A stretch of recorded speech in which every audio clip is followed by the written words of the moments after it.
नमस्कार, आप सभी का एक बार फिर से स्वागत है हमारे चैनल भक्ति ज्ञान में। आज नवरात्रि के 7वें दिन सुनेंगे माँ कालरात्रि की व्रत कथा। शारदीय नवरात्रि के 7वें दिन यानी आज माँ कालरात्रि को पूजा जाता है। ये दिन माँ कालरात्रि को समर्पित है। इस दिन माता की विधिवत पूजा अर्चना की जाती है। माता रानी की पूजा करने से सभी मनोकामनाएं पूर्ण होती हैं। माँ दुर्गा का 7वां स्वरूप माँ कालरात्रि असुरी शक्ति और दुष्टों का विनाश करने वाला है। दानव, दैत्य, राक्षस, भूत प्रेत माँ के स्मरण से ही डर के भाग जाते हैं। माँ कालरात्रि का रूप देखने में बहुत ही भयानक है। माँ कालरात्रि के बाल बड़े और बिखरे हुए हैं। माँ दुर्गा की 7वीं शक्ति कालरात्रि चमकीले भूषण पहनती हैं। माता रानी की 3 आंखें हैं। माता कालरात्रि का रूप उग्र है। उनका रंग सांवला है और वो गधे की सवारी करती हैं। वो अपने गले में खोपड़ियों की माला पहनती हैं और उनके 4 हाथ हैं।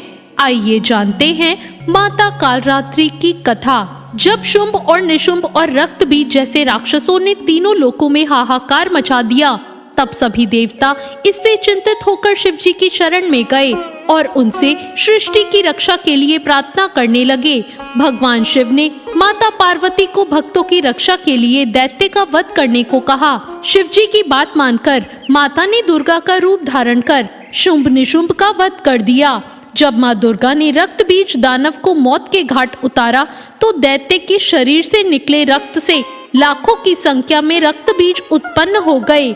ये देखकर माँ दुर्गा ने अपने तेज से कालरात्रि को उत्पन्न किया और फिर माँ दुर्गा ने दैत्य रक्त बीज का वध कर दिया और उसके शरीर से निकलने वाले रक्त को जमीन पर गिरने से पहले ही माता ने अपने मुख में भर लिया।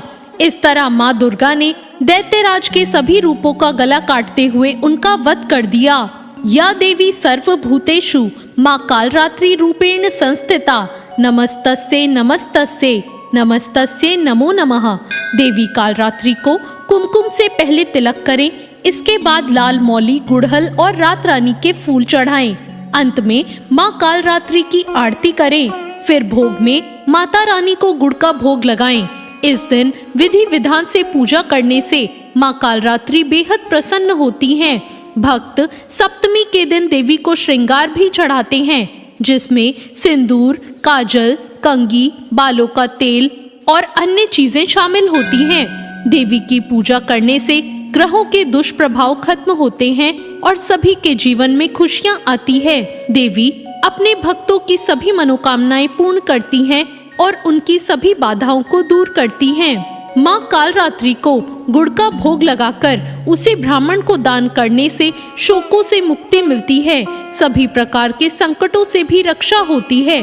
तो ये थी आज की कथा। आपको ये कथा कैसी लगी कमेंट करके जरूर बताएं। चैनल को सब्सक्राइब करें, वीडियो को लाइक करें। धन्यवाद। दुर्गा मंदिर में नवरात्रि उत्सव की धूम थी। मंदिर में दर्शनों के लिए भक्तों की भीड़ लगी थी। मंदिर के पुजारी जी भक्तों के समक्ष माँ दुर्गा के 9 रूपों का वर्णन कर रहे थे। देवी दुर्गा जो शक्ति का प्रतीक है, ममतामयी माँ है। उन्हीं माँ आदि शक्ति देवी दुर्गा के नवरात्रि व्रत और पूजा बहुत ही फलदायी है। नवरात्रि के दिनों में माँ दुर्गा के नाम का जाप करने और माँ दुर्गा के 9 रूपों की पूजा करने से मनुष्य के सारे पाप धुल जाते हैं, साथ ही जीवन के सारे दुख दूर हो जाते हैं। माँ दुर्गा के नवरात्रि व्रत रखकर और उनकी पूजा करके मनुष्य जो भी मनोवांछित इच्छा रखकर अपनी झोली फैलाता है, माँ दुर्गा उसकी झोली में खुशियां भर देती हैं। कहते हैं माँ के द्वार से कोई भी भक्त खाली झोली वापस नहीं आता। माँ दुर्गा अपने भक्तों की पुकार अवश्य सुनती हैं। दुष्टों का संहार करने तथा भक्तों का उद्धार करने के लिए माँ दुर्गा ने 9 रूप धारण किए। माँ दुर्गा का प्रथम रूप है देवी शैलपुत्री। नवरात्रि के पहले दिन मां शैलपुत्री की पूजा की जाती है। शैलपुत्री माता सती को कहा जाता है, जो माता का पहला अवतार था। सती राजा दक्ष की कन्या थी। राजा दक्ष द्वारा महादेव के अपमान के कारण माता सती ने पिता द्वारा किए गए यज्ञ की अग्नि में कूदकर खुद को भस्म कर लिया था। फिर अगले जन्म में पर्वतराज हिमालय की पुत्री के रूप में जन्म लिया और शैलपुत्री के नाम से जानी गई। बोलो मां शैलपुत्री की जय। नवरात्रि के दूसरे दिन मां ब्रह्मचारिणी की पूजा होती है। कहा जाता है भगवान शिव को पति रूप में पाने के लिए जब देवी पार्वती ने कठोर तपस्या की, वर्षों तक कठिन उपवास रखे और कई हजार वर्षों तक निर्जल और निराहार रहकर तपस्या की, माता के इस कठोर तप के बाद ही माता पार्वती ने महादेव को पति के रूप में प्राप्त किया था। इस कारण उनका दूसरा नाम ब्रह्मचारिणी पड़ा। बोलो मां ब्रह्मचारिणी की जय। माता का तीसरा स्वरूप चंद्र घंटा के नाम से प्रसिद्ध है। नवरात्रि के तीसरे दिन मां चंद्र घंटा की पूजा की जाती है। इनके मस्तक पर चंद्र के आकार का तिलक है। कहा जाता है कि विवाह के दिन भगवान शिव के रूप को देखकर उनके माता पिता और अतिथिगण भयभीत हो गए और देवी पार्वती की मां मैना देवी मूर्छित हो गईं। तब देवी पार्वती ने चंद्र घंटा का रूप धारण किया और भगवान शिव के पास पहुंच गईं। उन्होंने बहुत विनम्रता से भगवान शिव से एक आकर्षक राजकुमार के रूप में प्रकट होने के लिए कहा, जिसके पश्चात दोनों का विवाह हो गया। तब से देवी पार्वती को शांति और क्षमा की देवी के रूप में उनके चंद्र घंटा अवतार में पूजा जाता है। बोलो मां चंद्र घंटा की जय।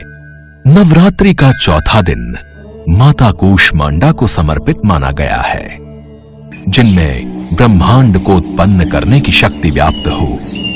जो उदर से अंड तक माता अपने भीतर ब्रह्मांड को समेटे हुए हैं, उस शक्ति को कूष्मांडा कहा गया है।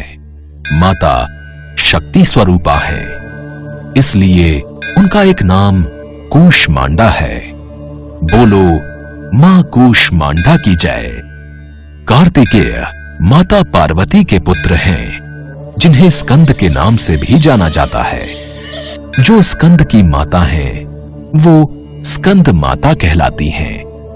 नवरात्रि के 5वें दिन स्कंद माता की पूजा की जाती है, इसीलिए माता का एक रूप स्कंद माता भी माना गया है।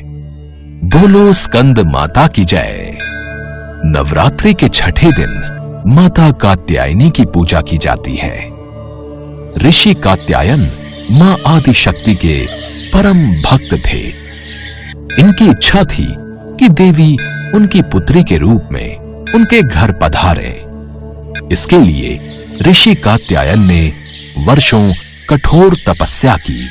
माता ने महर्षि कात्यायन के कठिन तप से प्रसन्न होकर उनके घर में उनकी पुत्री के रूप में जन्म लिया और ऋषि कात्यायन की पुत्री होने के कारण माता मां कात्यायनी कहलाई। बोलो मां कात्यायनी की जय। माता का 7वां स्वरूप देवी काल रात्रि है। नवरात्रि के 7वें दिन मां काल रात्रि की पूजा होती है। जब मां दुर्गा ने दैत्य रक्त बीज का संहार किया, तो उसके शरीर से निकले रक्त से लाखों रक्त बीज दैत्य उत्पन्न हो गए। इसे देख देवी दुर्गा ने अपने तेज से देवी काल रात्रि को उत्पन्न किया। रक्त बीज के शरीर से निकलने वाले रक्त को मां काल रात्रि ने जमीन पर गिरने से पहले ही अपने मुख में भर लिया। तभी से माता के काल रात्रि रूप को पूजा जाने लगा। बोलो मां काल रात्रि की जय। माता का 8वां स्वरूप देवी महागौरी का है। नवरात्रि के 8वें दिन महागौरी की पूजा होती है। शिव को पाने के लिए जब माता पार्वती ने कठिन तप किया तो तप के प्रभाव से उनका रंग काला पड़ गया। तपस्या से प्रसन्न महादेव ने देवी पार्वती को पवित्र गंगा में स्नान करने के लिए कहा। गंगा के पवित्र जल से देवी पार्वती गौर वर्ण की हो गई। इस कारण माता का नाम महागौरी पड़ा। बोलो मां महागौरी की जय। नवरात्रि के 9वें दिन मां सिद्धिदात्री की पूजा होती है। मां दुर्गा का आखिरी स्वरूप मां सिद्धिदात्री है। ये मां दुर्गा की 9वीं शक्ति है।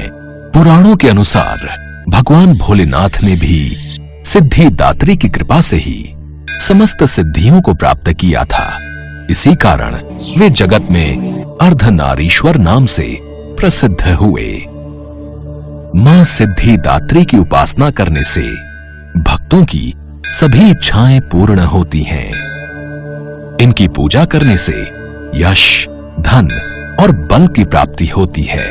जो भी भक्त पूरे मन और श्रद्धा से मां सिद्धिदात्री की पूजा करते हैं, उनके जीवन के सारे दुख दूर हो जाते हैं और अंत में मोक्ष की प्राप्ति होती है। बोलो मां सिद्धिदात्री की जय। भक्तों, आप सभी मां दुर्गा के 9 रूपों की पूजा करो।